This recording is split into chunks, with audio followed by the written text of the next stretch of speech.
Se cancela la boda. Ya no te quiero. La voz de Marcos retumbó lo justo para que el restaurante entero enmudeciera.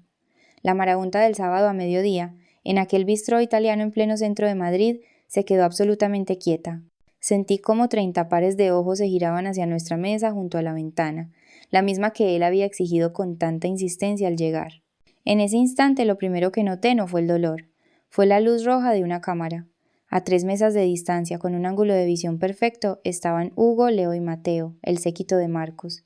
No comían. Sostenían sus móviles en alto, con los objetivos apuntando directamente a mi cara, y entonces la arquitectura del momento se volvió cristalina. Esto no era una conversación, era contenido. Marcos no había elegido este sitio por la comida, sino por la iluminación y la acústica. Quería un espectáculo.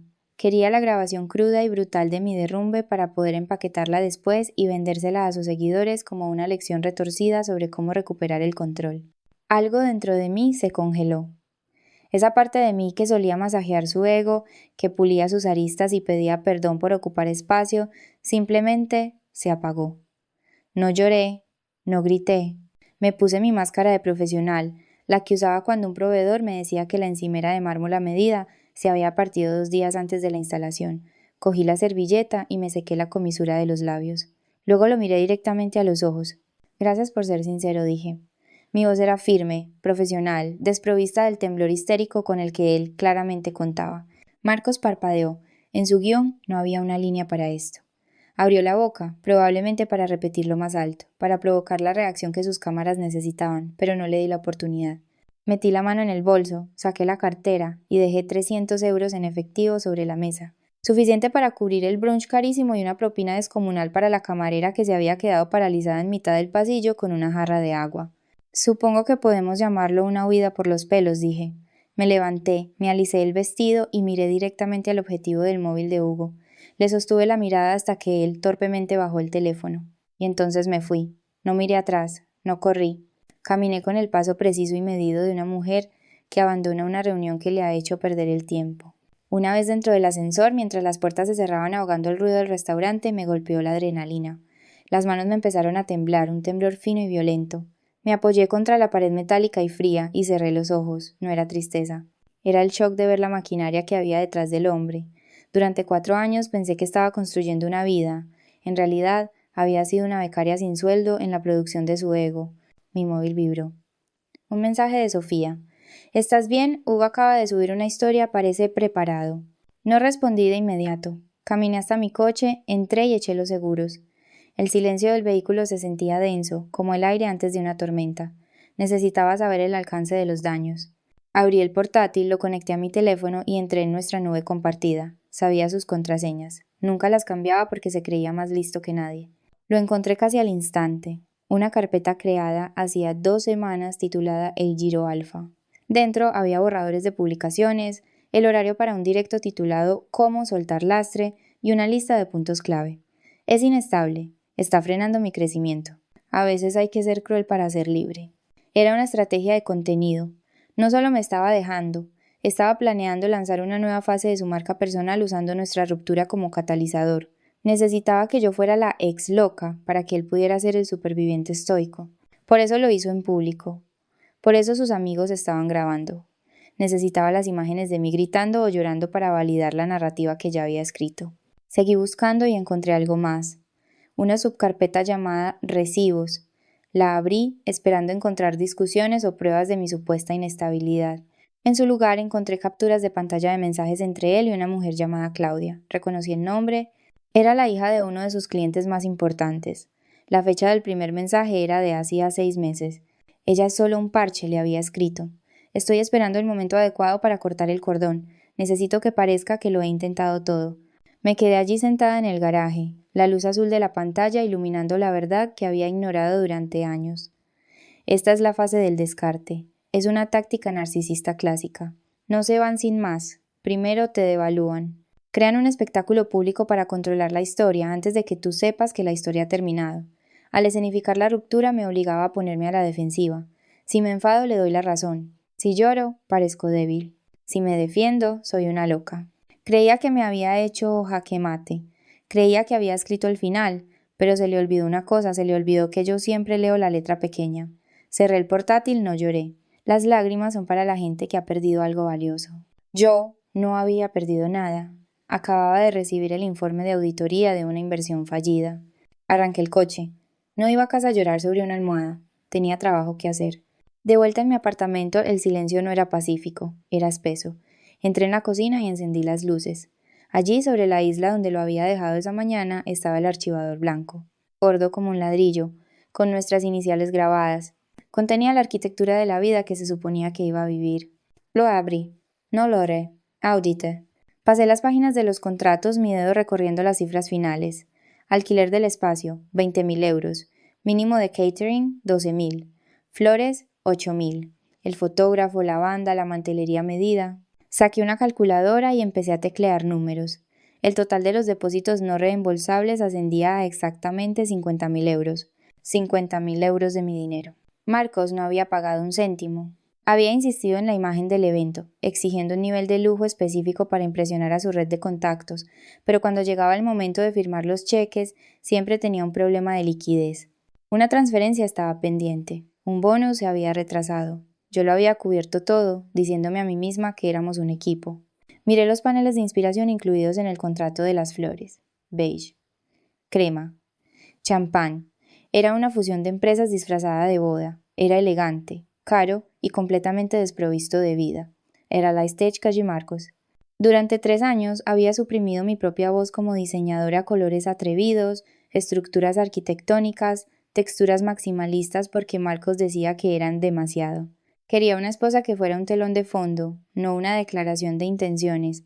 Miré aquella muestra de color beige y sentí una oleada de rabia tan pura que se sintió como claridad. No iba a perder 50.000 euros, no iba a permitir que convirtiera mis ahorros en un coste hundido. Cogí las llaves, no esperé al horario de oficina, conduje hasta el lugar del evento, un loft industrial reconvertido en Malasaña que era el sitio de moda de la ciudad. Conocí a la gerente, Elena. Habíamos trabajado juntas en eventos corporativos antes de que yo empezara a encogerme para caber en el mundo de Marcos. Pareció sorprendida al verme. Alba, ¿todo bien? He oído rumores. Se cancela la boda, dije, dejando el archivador sobre su escritorio. El golpe seco resonó en la oficina vacía. Elena hizo una mueca. Lo siento muchísimo. Ya sabes que la política de depósitos es estricta. Los dueños no van a... No quiero que me devuelvan el dinero, la interrumpí. Quiero reinventar el evento. Abrí el archivador y arranqué el panel de inspiración con las rosas beige. Lo arrugué y lo tiré a la papelera. Tengo el espacio reservado para el sábado. El catering está pagado. El personal está contratado. Si cancelo, lo pierdo todo y tú te quedas con un local vacío un sábado por la noche. Malo para las dos. Me incliné hacia adelante. Así que no vamos a cancelar. Vamos a pivotar. El evento sigue en pie, pero no es una boda. Es una gala benéfica. Elena enarcó una ceja. Una gala, con 3 días de antelación, la gala de la emancipación, dije. El nombre formándose en mi lengua como un arma. Todos los beneficios irán a la Fundación Amparo. No vamos a dar solo una fiesta, vamos a celebrar una subasta de lujo. Vamos a subastar el vestido, el paquete de la luna de miel, las botellas de vino de colección en las que Marcos insistió. Cada uno de los artefactos de esa relación va a salir a la venta. Saqué mi iPad y abrí mi portfolio, el de verdad, el que no le había enseñado a nadie en años. Y vamos a cambiar el diseño, se acabó el beige. Quiero estructura, quiero terciopelo esmeralda e iluminación arquitectónica dorada. Quiero que la sala parezca una fortaleza de alegría. Tengo el material en mi almacén. Mi equipo puede transformar el espacio en 24 horas. Elena miró los bocetos en mi pantalla, miró el fuego en mis ojos, sonrió. De acuerdo, hagámoslo. Salí de allí con un nuevo contrato. Ya no era solo una fiesta, era un servicio público desgravable. Si Marcos intentaba atacarme por organizarla, no estaría atacando a una exprometida dolida. Estaría atacando un evento benéfico para mujeres vulnerables. Parecería un monstruo. No solo estaba reclamando mi dinero, estaba reclamando mi estética. Iba a diseñar hasta el último detalle de mi propia liberación. Las siguientes 48 horas fueron una clase magistral sobre el estallido de extinción narcisista. Cuando Marco se dio cuenta de que no me estaba escondiendo en una habitación oscura, sino que estaba lanzando el evento social de la temporada, no se disculpó, dobló la apuesta. Publicó un video de 6 minutos titulado Esquivé una bala. Parecía sombrío, iluminado por un aro de luz, hablando de lo difícil que es querer a alguien que está mentalmente inestable. No usó mi nombre, pero no hacía falta. Sus seguidores sabían perfectamente a quién se refería. En cuestión de horas, mi página de empresa fue invadida. Aparecieron reseñas de una estrella de gente que no había visto en mi vida, poco profesional, energía caótica. No le confiaría mi casa. No desactivé los comentarios, no ofrecí una refutación. Hice una captura de pantalla de cada uno de ellos y los añadí a una carpeta digital llamada Pruebas. Luego volví a mi lista de invitados. No solo estaba invitando amigos, estaba seleccionando un jurado. Envié una invitación entregada en mano a Isabel Sterling. No era solo una titán de la tecnología en España, era la CEO de la empresa para la que trabajaba Marcos. Era una mujer que había construido su imperio desde cero y tenía tolerancia cero con los niñatos que jugaban con los activos de la compañía. Sabía que vendría. La invitación prometía una noche de transparencia radical y apoyaba una causa a la que ella había donado durante años. Era un jaque mate estratégico. Para el sábado por la noche el lugar había sido exorcizado. El loft industrial ya no era una tumba de rosas beige y manteles crema, estaba vivo. Mi equipo había cubierto las paredes con un terciopelo esmeralda que se tragaba la luz y la devolvía convertida en lujo. Instalamos estructuras arquitectónicas de latón que arañaban el techo, afiladas, peligrosas y hermosas. La iluminación era tenue y ambarina, haciendo que la sala pareciera un bar clandestino donde los secretos eran la moneda de cambio. Era audaz, era ruidoso, era yo. Una hora antes de que se abrieran las puertas me quedé sola en el centro de la sala. El silencio era denso, vibrando con la anticipación de 300 invitados. Miré la mesa principal. Habíamos quitado la mesa de los novios. En su lugar había una única silla de respaldo alto tapizada en azul noche. Me acerqué y pasé la mano por el terciopelo. Se suponía que este era el momento en que debía sentir la pérdida. El momento en que las películas dicen que debería derrumbarme, al darme cuenta de que estaba sola en el altar de mi vida. Pero no estaba de luto por Marcos. Intenté conjurar su rostro, el sonido de su risa y no sentí nada más que una sorda irritación. El dolor que me golpeó no era por él. Era por la chica que había aceptado las rosas beige. Lloré por la Alba, que había pasado 4 años editándose a sí misma hasta convertirse en un borrador para que él pudiera sentirse como la versión final. Lloré por las horas que pasé pidiendo perdón por cosas que no había hecho. Por la forma en que había aprendido a caminar de puntillas en mi propia casa. Por los sueños que había metido en un trastero porque ocupaban demasiado espacio. Miré aquella silla vacía y me di cuenta de que no esperaba un novio. Era un monumento a la mujer que había matado para sobrevivirle. Me sequé una única lágrima de la mejilla, con cuidado de no correr el delineador. Esa chica se había ido. No sobrevivió a aquel brunch. La mujer que estaba aquí ahora era diferente. Era la arquitecta de su propio rescate. Me alejé de la silla vacía. Miré el reloj. Las puertas estaban a punto de abrirse. Era hora de prenderle fuego a todo. La sala era un hervidero de electricidad, no la electricidad de una boda, que suele ser una mezcla de nervios y sonrisas forzadas. Esto era diferente. Era la electricidad de una multitud que sabía que estaba presenciando algo no autorizado. La subasta estaba en pleno apogeo. Ya habíamos vendido el vestido comprado por una drag queen que prometió convertirlo en una pieza icónica para el orgullo y las reservas del local. La energía era alta, las pujas eran agresivas y el total de donaciones en la pantalla proyectada superaba los 35.000 euros. Entonces las puertas se abrieron de golpe. No fue una entrada sutil. Marcos irrumpió, flanqueado por Hugo y Mateo, con los móviles en alto como armas. Estaban retransmitiendo en directo, por supuesto que lo estaban. «¡Cancelad esto!», gritó Marcos con la voz rota. Se dirigió hacia el escenario ignorando a los guardias de seguridad a los que yo había informado. «Esta es mi fiesta. Estás gastando mi dinero». La sala se quedó en silencio, pero no el silencio asustado del bistro. Era el silencio de una guarida de leones viendo entrar a una gacela coja. Yo estaba en el escenario, con el micrófono en la mano. No me inmuté, no hice ninguna señal a seguridad. Sonreí. Una sonrisa genuina y aterradora. «Señoras y señores», dije, mi voz amplificada y tranquila. «Por favor, den la bienvenida a nuestro último donante de la noche». Marco se detuvo al borde del escenario, confundido por el aplauso que recorrió la sala, un aplauso irónico y afilado. Apuntó su móvil hacia mí. «Me estás robando, Alba. Yo pagué por esto. Yo pagué la luna de miel». «Excelente apunte», dije. «Hablemos de la luna de miel». Pulsé el mando que tenía en la mano. La pantalla detrás de mí cambió. El total de las donaciones desapareció. En su lugar apareció el escaneo en alta resolución del extracto de una tarjeta de crédito. «Este es el recibo del safari de lujo de 2 semanas en Tanzania Narré», con la voz suave como la seda. 10.000 euros, no reembolsable. Marco se quedó helado. Reconoció el documento. Y si se fijan bien en el número de la tarjeta continué, usando un puntero láser para rodear los últimos 4 dígitos, notarán que no pertenece a una cuenta personal. Pertenece a una tarjeta de empresa emitida a A ver, Global Tech Solutions. El jadeo en la sala fue audible. Miré directamente al objetivo de la cámara de Marcos. Tú no pagaste la luna de miel, Marcos. La pagó tu empresa. Pasaste tu boda como un gasto de desarrollo de clientes. La cara de Marcos se puso blanca. Bajó el teléfono, la máscara del alfa se deslizó, revelando al niño aterrorizado que había debajo. Y hablando de Global Tech Solutions, dije, mirando hacia el fondo de la sala, Señora Sterling, ¿le gustaría hacer una puja? La multitud se abrió. Isabel Sterling se levantó de su mesa VIP, no sonreía. Caminó hacia el escenario, el clic de sus tacones sobre el cemento pulido sonaba como disparos.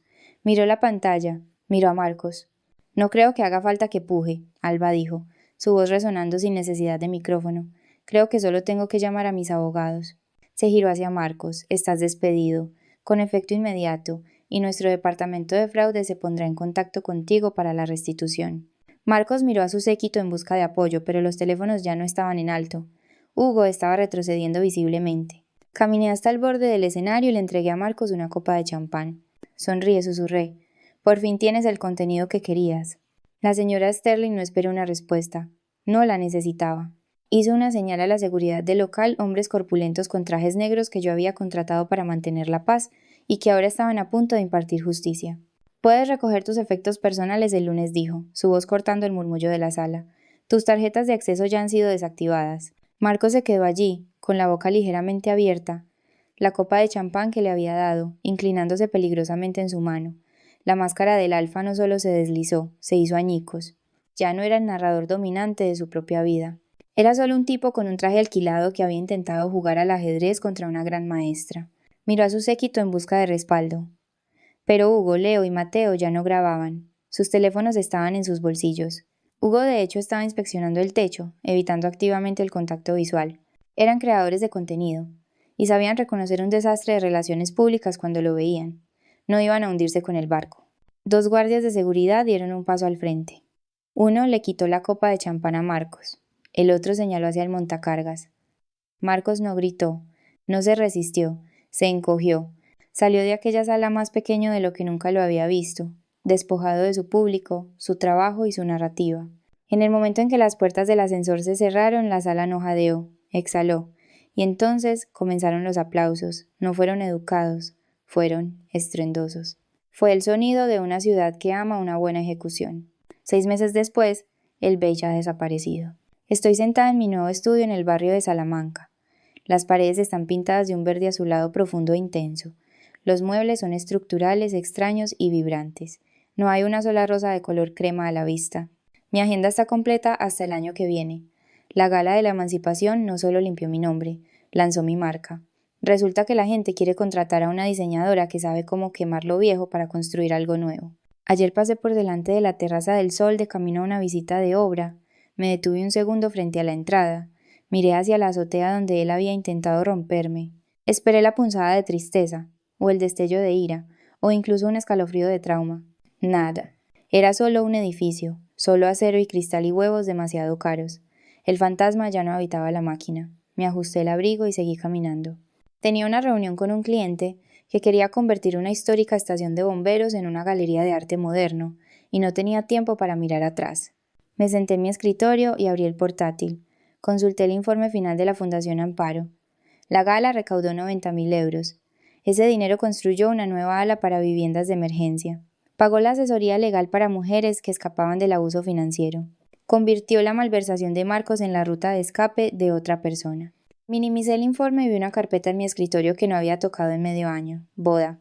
Estaba llena de hojas de cálculo para invitados a los que no les importaba, paneles de inspiración para una vida que no quería y fotos de una pareja que nunca existió realmente.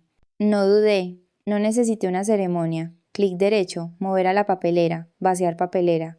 El sonido del crujido digital fue la música más satisfactoria que había oído jamás.